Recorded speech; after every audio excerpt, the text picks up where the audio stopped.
Hey YouTubers, it's Tony with Mayberry Mini Trucks. Today's Friday, August 4th, 2023. And today we're doing a video for a long distance customer in Pennsylvania. This is Tom in Pennsylvania, and we have a Honda ACTY. It's a very good looking Honda ACTY. And so let's go ahead and let's check this truck out. Okay, so the first thing I like to do is take a look at the front of the truck. And your wiper arms have surface rust. Very common, actually. Got a tiny discoloration, just some surface rust right there.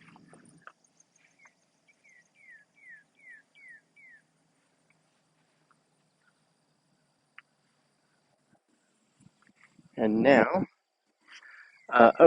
this is a 1994 Honda ACTY, four-wheel drive, 5-speed, with $32,475. So the front of the sheet metal,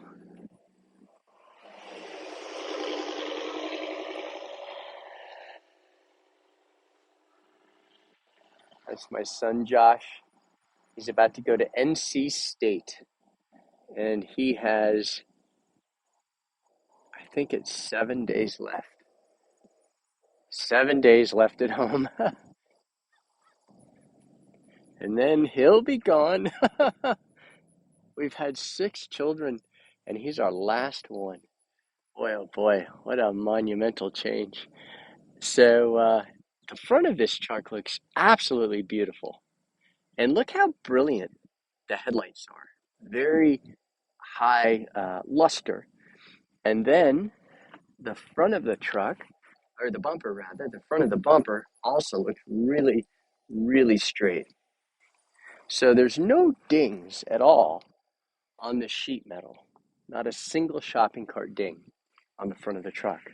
The antenna is broken. Coming down, boy, that looks clean. How nice that looks. That's pretty remarkable.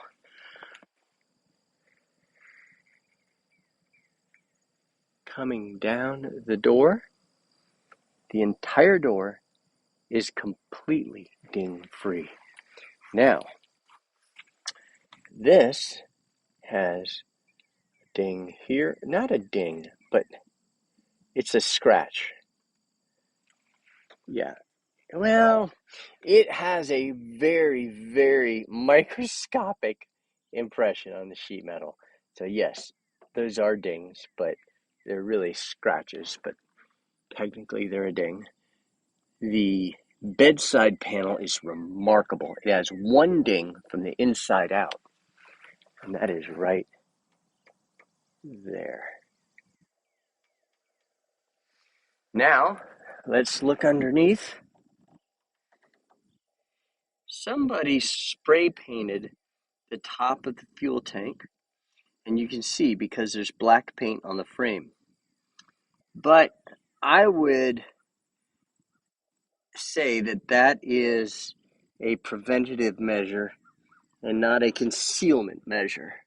I think they did that to preserve the truck just because it's in such good shape. They were trying to preserve it rather than conceal something. The wheels look remarkable.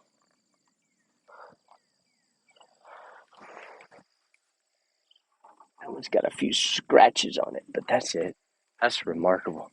I don't know if I showed you under here or not. I don't think I did. Okay. The bed looks absolutely fabulous. It's just got some surface rust like that there. A scratch that flash rusted. And that's all you have are scratches that flash rusted. Just scratches. That is remarkable. And we have some stickers in here. I don't read Japanese. I do not know what they say. We do have bed chains, which is kind of nice. That's how bed chains work on a Honda.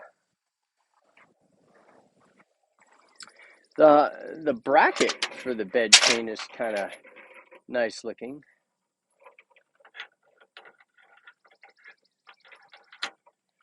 All right. And on these chains, a lot of times people will get a 5-inch long section of garden hose.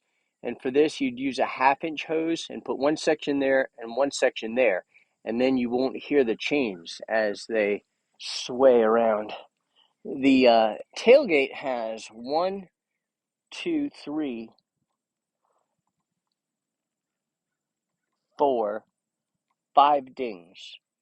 So these are just 5 dings, and that's it. The plastic looks beautiful. Very nice. A Honda's nice in the rear. You can tie it down so easily with that. Good looking plastic. The bedside does not have any dings at all on the passenger side, but it does have a scratch right here and here. It has the battery cover, which is pretty remarkable. A lot of times that's missing.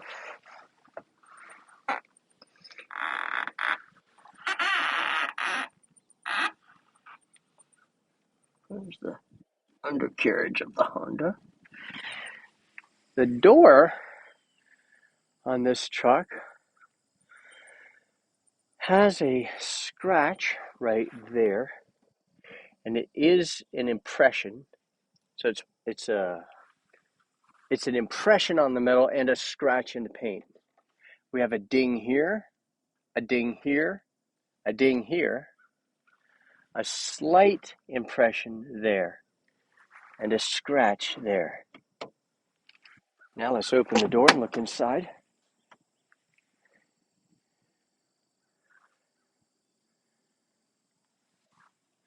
Looking very clean as we come down the door. That's just a leak of dirty water.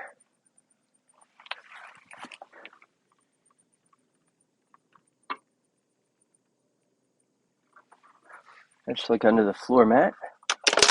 Wow, that's pretty. Under the seat. Boy, that looks nice. I would hasten to say that's never been used. Actually, this goes like that and like that. There we go. Nice. That's your windshield. Oops, that's your windshield washer fluid right there. Map storage pocket. Your glove box. Oh, okay. So this is, let me take a moment and address this. So this is not unheard of where this comes off, because when they made the glove box door, they just crimped this paper thin, and that plastic eventually gave way. So what do? That means this person opened their glove box a lot. You take out these 4 screws, and that will release this hinge. And then you remove this screw and take out the box. And then you take a strong piece of just duct tape. It doesn't have to be Gorilla Tape or anything. And from this side out, you put a piece of tape. So it's on not this side that you can see, but underneath, because you've removed the glove box and taken off this piece. And now you've redone that hinge, and you're just put it back together and you're good to go. And I dare say you won't ever have another problem with that. But that's a nice way to fix that, because you can't see the repair that you did. All right, let's look at the door on the driver's side.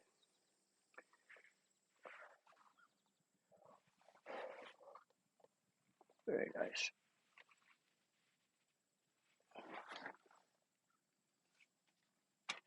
That's just surface rust. Same there, that's surface rust there.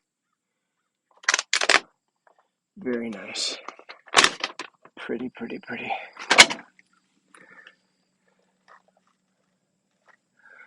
Okay, the seat. I think I videoed this when the truck arrived. The decoration or the pattern has been removed, but the plastic is not damaged. Here it has a split. The passenger seat looks good.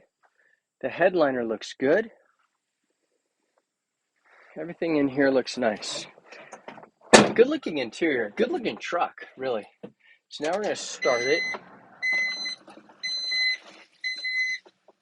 And with the Honda, Oops, I'm in third gear. Let me put it in first gear. With a Honda, you don't have to take it out of four-wheel drive because Honda came up with a really nice design. Boy, that's a tight turn. Where the four-wheel drive engages when it's needed, and leave it to Honda to come up with a system that is very reliable. I've never had a Honda where the four-wheel drive is broken.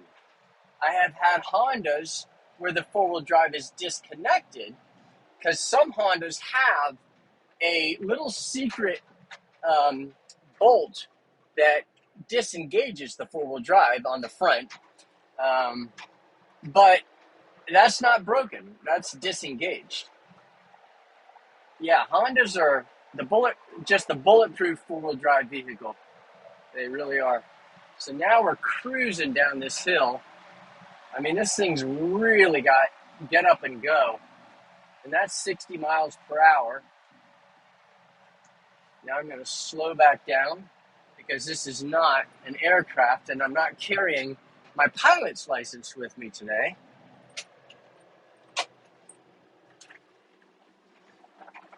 Now we're going to turn around and go back up that hill and test the power.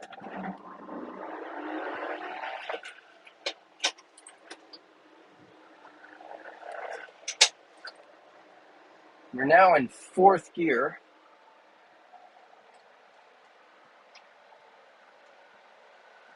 And this is kind of a quasi-tachometer. See that 1 beneath the 20? That means don't exceed that 1 while you're in first gear. Don't exceed that 2 beneath the 40 while you're in second gear. And don't exceed that 3 beneath the 60 while you're in third gear. The truth is, you don't ever want to go anywhere near those numbers when you're in that commensurate gear, especially in a Subaru. You would think you're going to blow the engine in the Subaru if you did that. All right, so now we're in fourth gear. We're going 30 kilometers per hour. I'm going to be really cruel and put it in fifth gear and see what happens. So this Honda is climbing a steep hill in fifth gear and is actually increasing in speed. Not a great deal, but some. And actually, I think we're going to reach 50 kilometers per hour. So that's just an extraordinary display. You don't see it in a mini truck that often, but look at that. We've exceeded 50 kilometers per hour in fifth gear going up a steep hill. So it couldn't possibly get any better than that. So a good looking, clean Honda, 5-speed four-wheel drive truck for this gentleman in Pennsylvania, Tom in Pennsylvania. And I appreciate you guys watching our video. Would you please subscribe to our channel? I would benefit from more subscriptions because it helps our search analytics. We're not the least bit interested in monetization, which is what a lot of YouTubers are after, is getting monetized. That's not what we do. That's not why we use YouTube. We use YouTube as a medium for communication, and it does a great job at that. And but if you type in Japanese mini truck and you've subscribed to our channel, there's a better chance that we'll come up. So that's why I'm asking you to subscribe. And for your sake, you'll subscribe and hit notification. And then when I post a video of a new shipment of trucks, you'll be notified. So it's mutually beneficial. Also, would you call us if you need us? Email is good. Calling is better. So my telephone number is 336-777-9957. My email address is sales@mayberryminitrucks.com. But since I drive so much, I don't check my email. I check it every day, but maybe once a day. And you can also check out our website at mayberryminitrucks.com. Our website address is mayberryminitrucks.com. We service our trucks with full synthetic engine oil. We check all the fluids. We replace the air filter, the oil filter. We test drive the truck. And if it doesn't run properly at normal operating temperature, or if it has a broken mirror, or if it runs hot, we get all those things addressed. And then we apply for the title. We are responsible for mini trucks being street legal in North Carolina. We got a bill passed in the North Carolina House, North Carolina Senate, and signed into law by Governor Cooper. And we also, lastly, we deliver. So we charge $2 per mile one way. So if you're 300 miles away, we charge $600 to bring the truck to you. And you don't pay for the truck until we show up. So all you pay if, for example, Tom, if you decide, yep, I'd like the truck, then you just put down an amount equal to the delivery fee and then pay for the truck when we arrive with the truck. Obviously, that's better for the customer. It makes them feel more comfortable. And we've never had anybody disappointed. When we show up with a truck, nobody's ever said, oh, that's not what I had in mind. That's never happened because we go through this kind of communication, and we've got a 100% successful track record. So we intend on keeping it that way and communicating effectively all the time. And so I like doing these videos. It is not the least bit of an imposition on me. It, to me, is good business. And of course, also, we don't have any extra fees. I said one more thing. There's actually was a few more things. This is the last thing. We don't have any extra fees. Sometimes, like I went to a dealership and bought a vehicle, and he said we have to charge a $250 dock fee, and he said it's the law. Well, I know that's not true. It's not the law, and but they say it's the law because they really don't want to look bad, like they're sticking it to you at the last second right before you sign on the dotted line. We don't do that. We have no fees. I don't like that, and so I don't do it to anyone else. So if it says this truck's $7,800, that's all you pay is $7,800 for everything, everything, everything, everything. If you want air filters, they're extra. So they're $20 a piece. They're extremely important, and you cannot get them locally. So do consider picking up a handful of air filters also. And I do appreciate you watching our video. Thank you.